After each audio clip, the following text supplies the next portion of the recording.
Olá, vamos resolver mais um problema com recursão? Vamos nesta aula 157 fazer então uma função para calcular o enésimo termo da sequência de Fibonacci. E aí vamos entender o que é esse enésimo termo da sequência de Fibonacci. Se você está acompanhando o nosso curso de Programação C, lá no início, com repetição, nós já apresentamos e já resolvemos o problema da sequência de Fibonacci. Se porventura você não se recorda, vamos lembrar então o que é essa sequência. A sequência de Fibonacci é uma sequência famosa, muito conhecida na matemática, e os dois primeiros termos dessa sequência são o número 0 e o número 1. Ela começa com esses dois termos. E a partir do terceiro, então, perceba, o primeiro termo é o 0, o segundo termo é 1. E a partir do terceiro, quais são então esses termos? A partir do terceiro, qualquer enésimo termo é a soma dos dois anteriores. Então é isso que significa esse enésimo. Se o usuário digitar 10, quer dizer que ele quer saber qual é o 10º termo da sequência de Fibonacci. Se ele digitar o número 25, significa que ele quer saber então o 25º termo da sequência de Fibonacci. E aí só tem uma forma da gente descobrir qual que é esse termo. Bom, o primeiro a gente sabe que é o 0, o segundo a gente sabe que é o 1. O terceiro é o primeiro mais o segundo. O quarto é o segundo mais o terceiro. O quinto é o terceiro mais o quarto. E assim então a gente vai construindo a sequência de Fibonacci. O ponto fundamental aqui é perceber o seguinte: o enésimo termo da sequência é a soma do n-1 mais o n-2. Isso ficou claro? Percebeu isso? Olha só. Eu vou colocar aqui em cima os índices de cada elemento. Então eu vou jogar isso aqui para baixo. Este é o nosso primeiro elemento. Este é o segundo, terceiro, quarto, quinto. Então olha só, o número 3 é o quinto elemento. Como que eu cheguei ao número 3? É o n-1, ou seja, é o quarto elemento mais o n-2, o terceiro elemento. Então, a soma desses dois elementos gerou para mim o quinto elemento. Se eu quiser o sexto elemento é a soma do 6 menos 1, o quinto, que é o 3, mais 6 menos 2, que é 4, o 2. 3 mais 2, 5. E aí nós vamos então construindo essa sequência. Se você se recorda da aula que nós resolvemos o problema da sequência de Fibonacci com repetição de forma interativa, você deve se lembrar que é um pouquinho trabalhoso, né? Se você não se lembra dessa aula, eu vou deixar o link na descrição aqui dessa aula e você pode voltar lá e conferir como que nós resolvemos o problema da sequência de Fibonacci com repetição. Você vai ficar assustado como que é simples resolver esse problema com recursão. Porém, simplicidade não significa eficiência. E mais à frente você vai entender por quê. Vamos fazer aqui a nossa função então? Nossa função vai retornar um número inteiro. Eu vou chamar de Fibonacci. E aí nós vamos receber o número n, que é um número que o usuário deseja calcular, ou, na verdade, a posição que o usuário deseja calcular. Então, se esse n for 5, ele deseja o quinto termo da sequência de Fibonacci. Se o n for 30, ele deseja o 30º termo da sequência de Fibonacci. E aí, qual que é o ponto interessante? Nós não temos esse quinto termo, esse 30º termo, esse 20º termo. A gente só tem o primeiro e o segundo. A gente só conhece esses dois termos. O restante a gente precisa calcular. E aí vamos então para um dos pontos fundamentais da recursão. Qual que é o nosso passo base? O que é esse nosso passo base, ou o nosso caso base? É o ponto mais simples possível. Aquele momento em que eu já sei a resposta. Em que momento eu já sei a resposta? Se o usuário digitar 1 ou 2. Se o usuário digita 1, ele quer saber o primeiro termo. Qual que é o primeiro termo? É o 0. Se o usuário digitar 2, qual que é o segundo termo? É o 1. Perceba que aqui a gente não faz conta nenhuma. A gente já sabe a resposta. Então, vamos fazer aqui o nosso teste. Se n for igual a 1, significa que o usuário quer o primeiro termo. Qual que é o primeiro termo? É o 0. Então, retorna 0.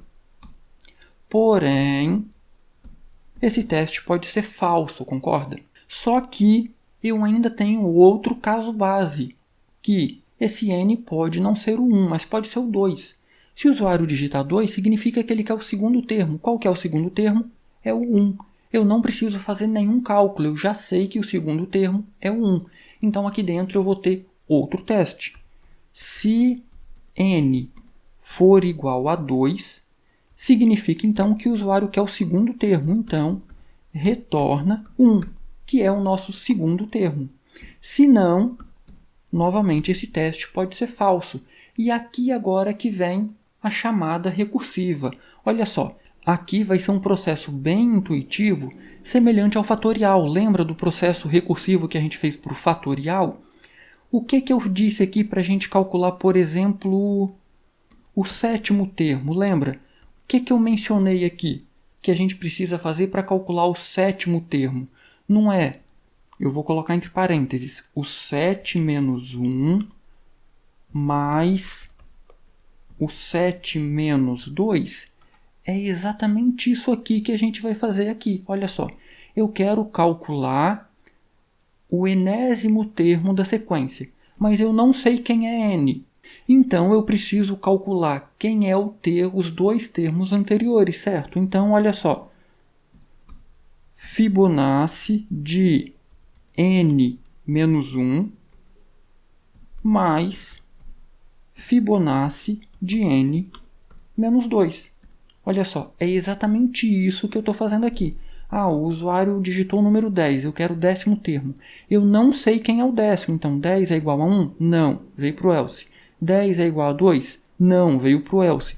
Bom, eu não sei quem é o décimo termo, mas eu sei que o décimo termo é a soma do nono e do oitavo, certo? Então, eu vou fazer uma chamada recursiva para calcular o nono, eu vou fazer uma chamada recursiva para calcular o oitavo e eu vou somar os dois. Porém, novamente, importantíssimo, olha só, eu tenho um if aqui, certo? Então aqui eu tenho um ponto de saída, eu tenho return. Se não, veio para o else. Eu tenho outro if. Se o if for verdadeiro, eu tenho um ponto de saída aqui. Eu tenho um return aqui dentro. Se o if for falso, eu venho para o else. Lembra, eu tenho aqui um ponto de saída. Se esse aqui é um ponto de saída, eu preciso colocar aqui na frente o return. Por quê? Isso aqui vai ser feito um cálculo aqui. Em algum momento, isso aqui vai virar números e esse número vai ser retornado para quem chamou. Vamos imaginar que o usuário digitou 3. Olha o que vai acontecer. 3. 3 é igual a 1? Falso, veio para o else. 3 é igual a 2? Falso, veio para o else. Retorne. Opa, eu tenho duas chamadas recursivas aqui. O que o sistema operacional vai fazer? Ele vai empilhar tudo isso aqui na nossa pilha na memória. Lembra do processo de empilhamento? Ele vai empilhar que n vale 3, ele vai empilhar que aqui tem uma soma, que tem um return, que tem outra chamada recursiva. Por quê? Olha o que vai acontecer. O n vale 3. Então, ele vai empilhar todas essas informações, vai salvar na pilha, na memória, e aí ele vai fazer esta chamada recursiva aqui. 3 menos 1 dá 2. Então, fez a chamada recursiva para o 2. 2 é igual a 1? Falso, veio para o else. 2 é igual a 2? Opa, verdadeiro. Retornou 1. E aí, finalizou aqui. Perceba que aqui não tem chamada recursiva. Retornou 1. Retornou 1 para quem? Para aquela chamada anterior. Então, retornou 1 exatamente para esse trecho aqui, olha. Então, agora, o computador tinha empilhado lá um return, essa chamada recursiva, a soma, a outra chamada. Ele já sabe que este trecho aqui vale 1. Só que olha o que ele tem aqui. Retorne 1 mais eu tenho aqui outra chamada recursiva. Quanto vale n aqui neste escopo? Vale 3. 3 menos 2 é 1. Então, isso aqui vai continuar empilhado e ele agora vai fazer essa chamada recursiva aqui com 3 menos 2, 1. Fez a chamada, chegou aqui 1. 1 é igual a 1, verdadeiro, retorna 0. Olha, finalizou. Não tem chamada recursiva aqui. Retornou 0 para quem? Para quem chamou, para a chamada anterior. Então, retornou 0 exatamente para esse ponto aqui. Então agora, olha só, o computador vai desempilhar essas informações, tem um return, ele já sabe que isso aqui vale 1, ele já sabe que isso aqui vale 0, 1 mais 0 dá 1, ele vai retornar esse 1. Para quem? Para quem chamou aqui dentro da nossa função principal main. E aí perceba, esse 1 é exatamente este 1 aqui, que equivale ao terceiro termo que o usuário havia digitado. Vamos então ver se isso aqui realmente vai funcionar? Lembrando, a minha função está retornando um número. Se eu quero que esse número apareça na tela, eu preciso imprimir. Então, printf, e aí eu vou colocar aqui o termo, vou imprimir o número que o usuário digitou, dois pontos, e aí então eu vou imprimir o resultado da nossa função. Qual o número que o usuário digitou? Está na variável n. E agora, então, eu vou fazer aqui a nossa chamada recursiva, passando o valor de n. Eu quero imprimir na tela aqui o termo 3 e aí vai retornar o valor. Vamos compilar e executar aqui o programa, e aí vamos testar se ele realmente vai retornar 1 para o número 3. Então, o terceiro termo da sequência é 1. Eu tenho então essa sequência, alguns termos aqui, vamos executar algumas vezes para ver se realmente vai confirmar.